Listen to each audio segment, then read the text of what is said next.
नमस्तेऽस्तु महामाये श्रीपीठे सुरपूजिते शङ्खचक्रगदाहस्ते महालक्ष्मी नमोऽस्तुते।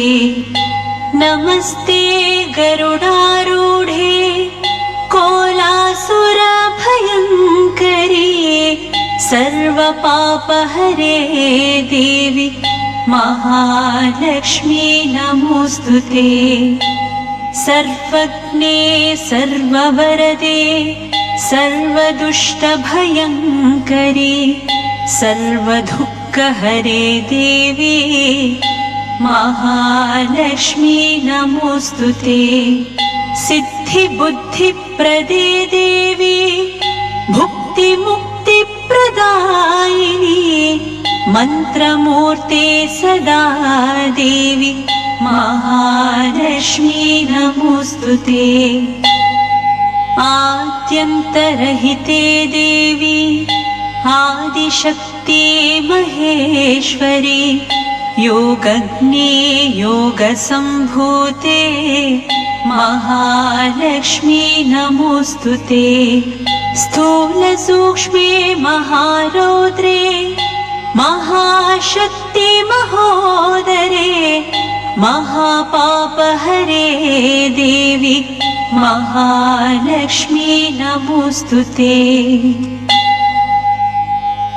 पद्मासनस्थिते देवी परब्रह्मस्वरूपिणी परमेशी जगन्मातः महालक्ष्मी नमोऽस्तुते। श्वेताम्बरधरे देवी नानालङ्कारभूषिते जगस्थिते जगन्माते महालक्ष्मी नमोऽस्तुते। पद्मासनस्थिते देवी परब्रह्मस्वरूपिणी परमेशी जगन्माता महालक्ष्मी नमोऽस्तुते। श्वेताम्बरधरे देवी नानालङ्कारभूषिते जगस्थिते जगन्माते महालक्ष्मी नमोऽस्तुते। महालक्ष्मी अष्टकं स्तोत्रं यः पठेत् भक्तिमान् नरः सर्वसिद्धिमवाप्नोति राज्यं प्राप्नोति सर्वदा। एककाले पठेत् नित्यं महापापविनाशनं द्विकाले यः पठेत् नित्यं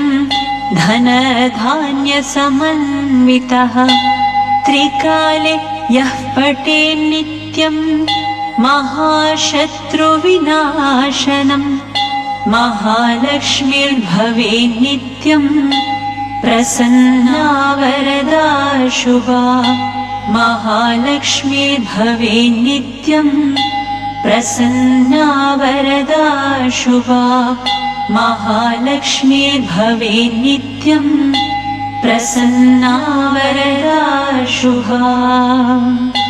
इति श्री महालक्ष्मी अष्टकं स्तोत्रं सम्पूर्णम्।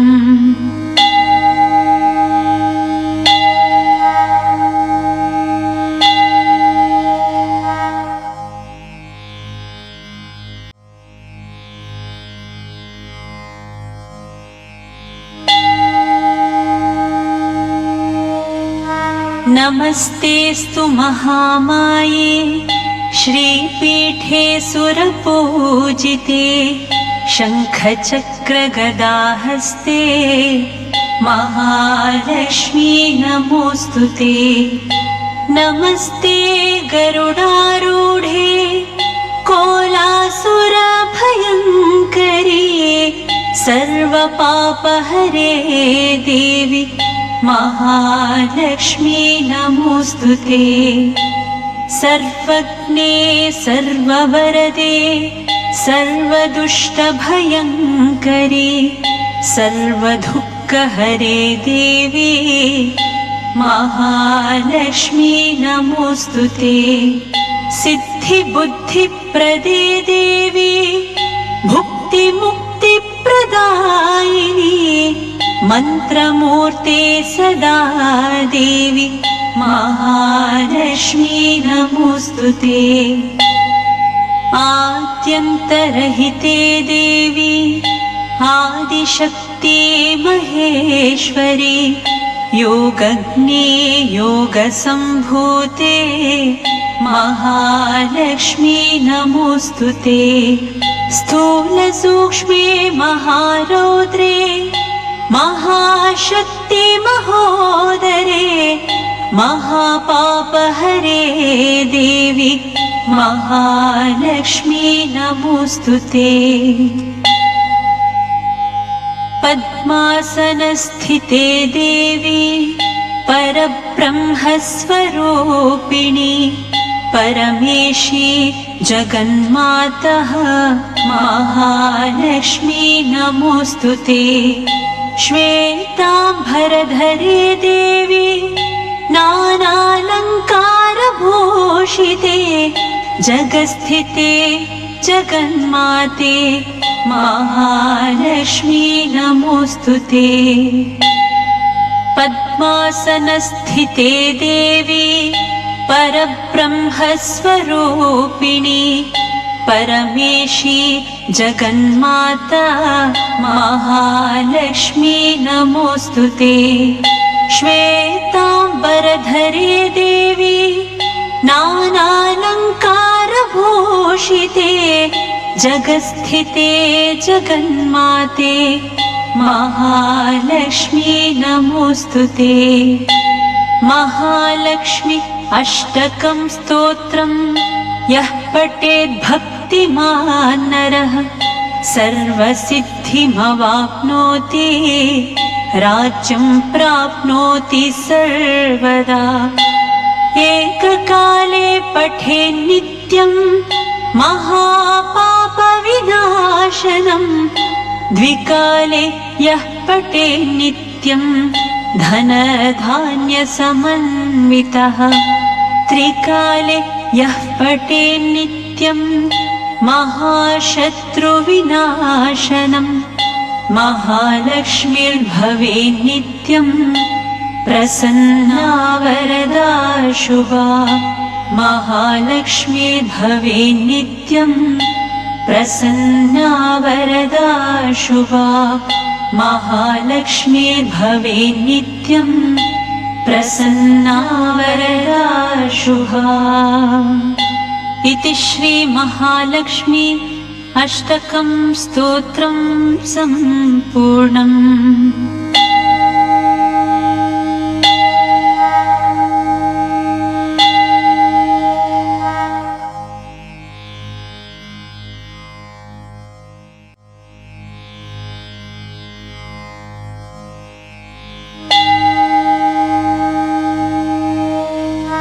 नमस्तेस्तु महामाये श्रीपीठे सुरपूजिते शङ्खचक्रगदाहस्ते महालक्ष्मी नमोऽस्तु ते। नमस्ते गरुडारूढे कोलासुरभयङ्करी सर्वपापहरे देवी महालक्ष्मी नमोऽस्तु ते। सर्वज्ञे सर्ववरदे सर्वदुष्टभयङ्करी सर्वदुःखहरे देवी महालक्ष्मी नमोऽस्तु ते। सिद्धिबुद्धिप्रदे देवी भुक्तिमुक्तिप्रदायिनी मन्त्रमूर्ते सदा देवी महालक्ष्मी नमोऽस्तु ते। आद्यन्तरहिते देवी आदिशक्ति महेश्वरी योगग्ने योगसम्भूते महालक्ष्मी नमोऽस्तु ते।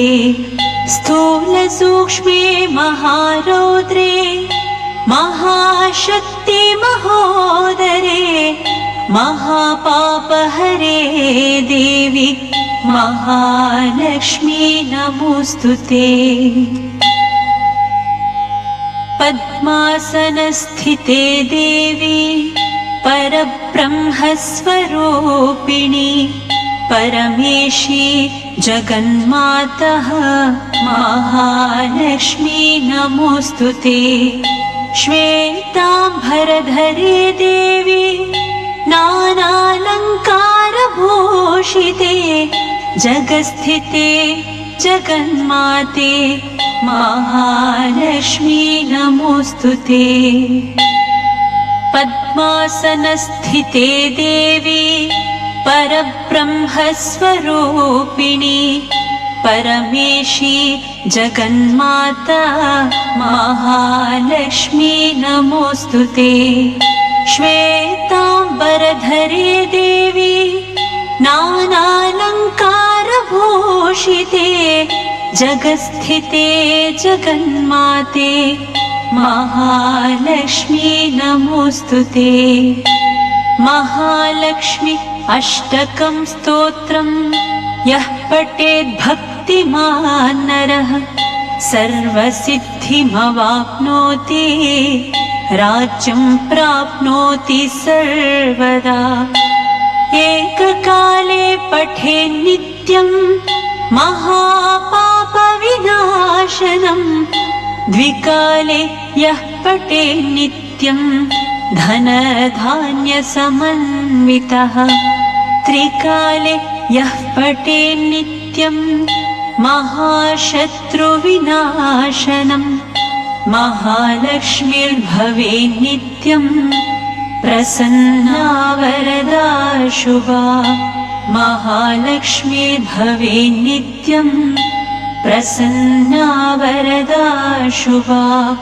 महालक्ष्मीर्भवेत् नित्यं प्रसन्ना वरदा शुभा। इति श्री महालक्ष्मी अष्टकं स्तोत्रं सम्पूर्णम्।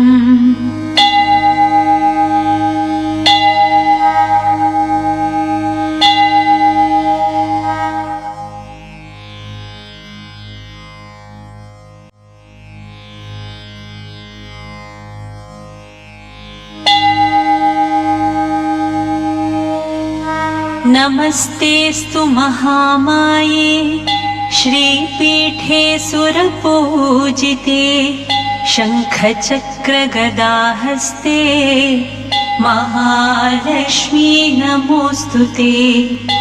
नमस्ते गरुडारूढे कोलासुरभयङ्करी सर्वपापहरे देवी महालक्ष्मी नमोस्तुते। सर्वज्ञे सर्ववरदे सर्वदुष्टभयङ्करी सर्वदुःखहरे देवी महालक्ष्मी नमोस्तुते।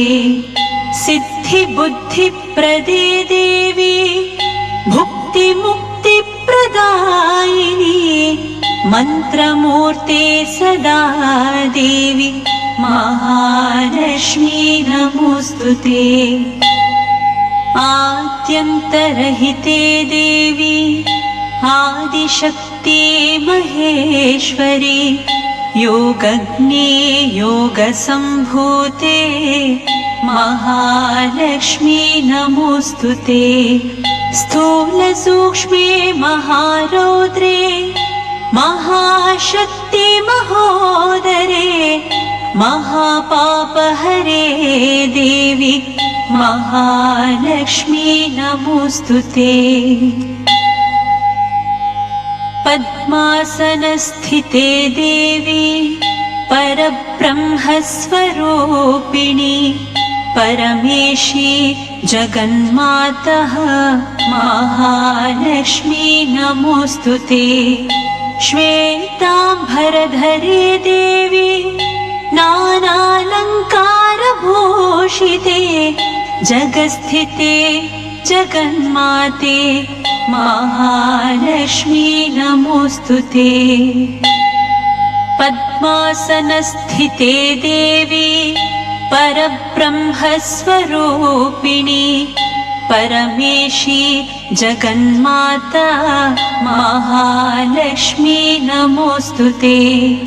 श्वेताम्बरधरे देवी नानालङ्कारभूषिते जगत्स्थिते जगन्माते महालक्ष्मी नमोऽस्तुते। महालक्ष्मी अष्टकं स्तोत्रं यः पठेत् भक्तिमान् नरः सर्वसिद्धिमवाप्नोति राज्यं प्राप्नोति सर्वदा। एककाले पठेत् नित्यं महापापविनाशनं द्विकाले यः पठेत् नित्यं धनधान्यसमन्वितः त्रिकाले यः पठेत् नित्यं महाशत्रुविनाशनं महालक्ष्मीर्भवेत् नित्यं प्रसन्ना वरदा शुभा। महालक्ष्मीर्भवेत् नित्यं प्रसन्ना वरदा शुभा। महालक्ष्मीर्भवेत् नित्यं प्रसन्ना वरदा शुभा। इति श्री महालक्ष्मी अष्टकं स्तोत्रं सम्पूर्णम्।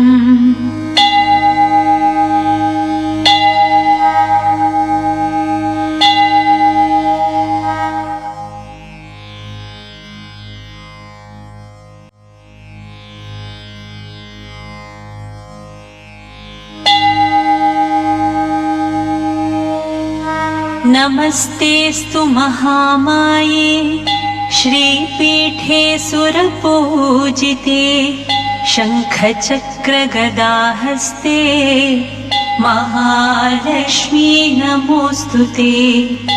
नमस्ते गरुडारूढे कोलासुरभयङ्करी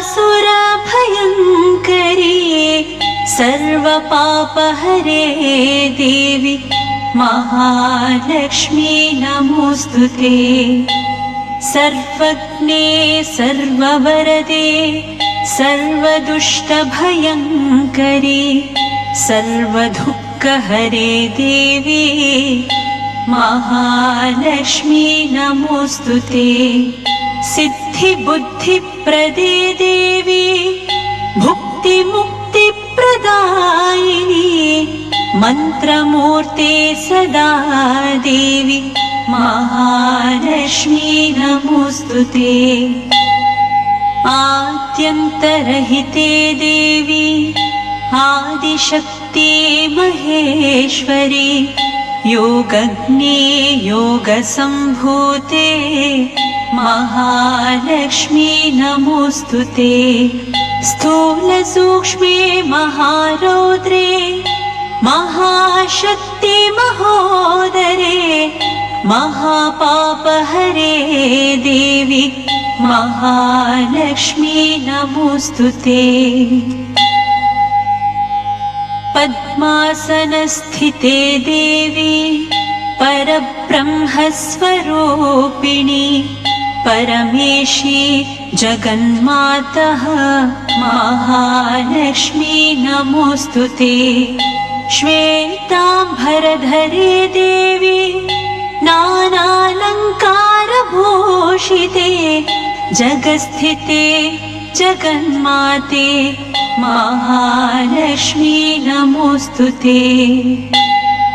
पद्मासनस्थिते देवी परब्रह्मस्वरूपिणी परमेशी जगन्माता महालक्ष्मी नमोऽस्तुते। श्वेताम्बरधरे देवी नानालङ्कारभूषिते जगत्स्थिते जगन्माते महालक्ष्मी नमोऽस्तुते।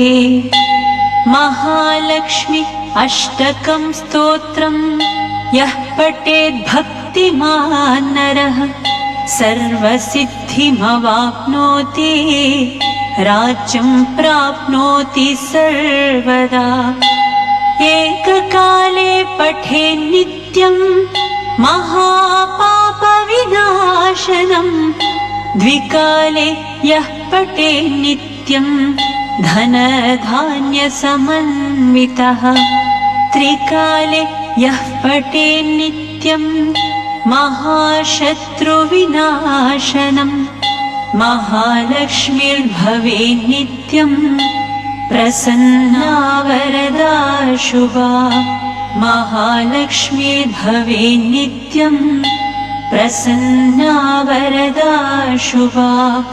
महालक्ष्मीर्भवेत् नित्यं प्रसन्ना वरदा शुभा। इति श्री महालक्ष्मी अष्टकं स्तोत्रं सम्पूर्णम्।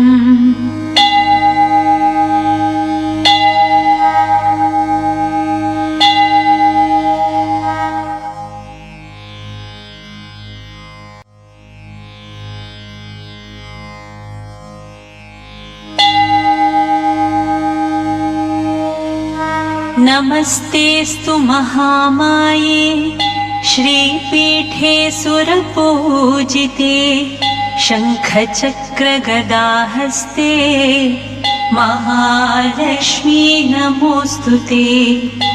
नमस्ते गरुडारूढे कोलासुरभयङ्करी सर्वपापहरे देवी महालक्ष्मी नमोऽस्तुते। सर्वज्ञे सर्ववरदे सर्वदुष्टभयङ्करी सर्वदुःखहरे देवी महालक्ष्मी नमोऽस्तुते। सिद्धिबुद्धिप्रदे देवी भुक्तिमुक्तिप्रदायिनी मन्त्रमूर्ते सदा देवी महालक्ष्मी नमोऽस्तुते। आद्यन्तरहिते देवी आदिशक्ति महेश्वरी योगज्ञे योगसम्भूते महालक्ष्मी नमोऽस्तुते। स्थूलसूक्ष्मे महारौद्रे महाशक्ति महोदरे महापापहरे देवी महालक्ष्मी नमोऽस्तुते। पद्मासनस्थिते देवी परब्रह्मस्वरूपिणी परमेशी जगन्मातः महालक्ष्मी नमोऽस्तुते। श्वेताम्बरधरे देवी नानालङ्कारभूषिते जगस्थिते जगन्माते महालक्ष्मी नमोऽस्तुते। पद्मासनस्थिते देवी परब्रह्मस्वरूपिणी परमेशी जगन्माता महालक्ष्मी नमोऽस्तुते। श्वेताम्बरधरे देवी नानालङ्कारभूषिते जगस्थिते जगन्माते महालक्ष्मी नमोऽस्तुते। महालक्ष्मी अष्टकं स्तोत्रं यः पठेत् भक्तिमान् नरः सर्वसिद्धिमवाप्नोति राज्यं प्राप्नोति सर्वदा। एककाले पठेत् नित्यं महापापविनाशनम् द्विकाले यः पठेत् नित्यं धनधान्यसमन्वितः त्रिकाले यः पठेत् नित्यं महाशत्रुविनाशनम् महालक्ष्मीर्भवेत् नित्यं प्रसन्ना वरदा शुभा। महालक्ष्मीर्भवेन्नित्यं प्रसन्ना वरदा शुभा महालक्ष्मीर्भवेन्नित्यं प्रसन्ना वरदा शुभा। इति श्री महालक्ष्मी अष्टकं स्तोत्रं सम्पूर्णम्।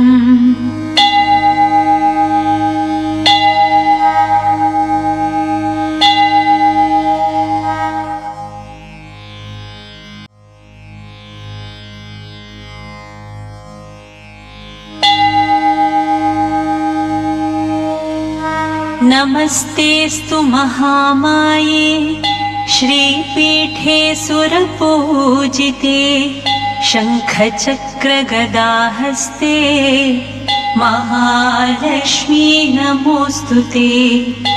नमस्ते गरुडारूढे कोलासुरभयङ्करी सर्वपापहरे देवी महालक्ष्मी नमोऽस्तुते।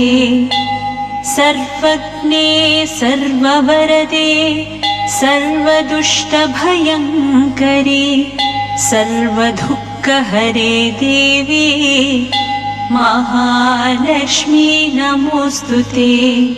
सिद्धिबुद्धिप्रदे देवी भुक्तिमुक्तिप्रदायिनी मन्त्रमूर्ते सदा देवी महालक्ष्मी नमोऽस्तुते। आद्यन्तरहिते देवी आदिशक्ति महेश्वरी योगज्ञे योगसम्भूते महालक्ष्मी नमोऽस्तुते। स्थूलसूक्ष्मे महारौद्रे महाशक्ति महोदरे महापापहरे देवी महालक्ष्मी नमोऽस्तुते। पद्मासनस्थिते देवी परब्रह्मस्वरूपिणी परमेशी जगन्मातः महालक्ष्मी नमोऽस्तुते।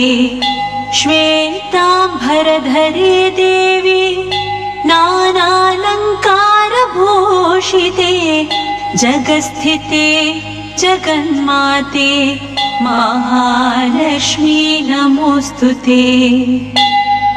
पद्मासनस्थिते देवी परब्रह्मस्वरूपिणी परमेशी जगन्माता महालक्ष्मी नमोऽस्तुते।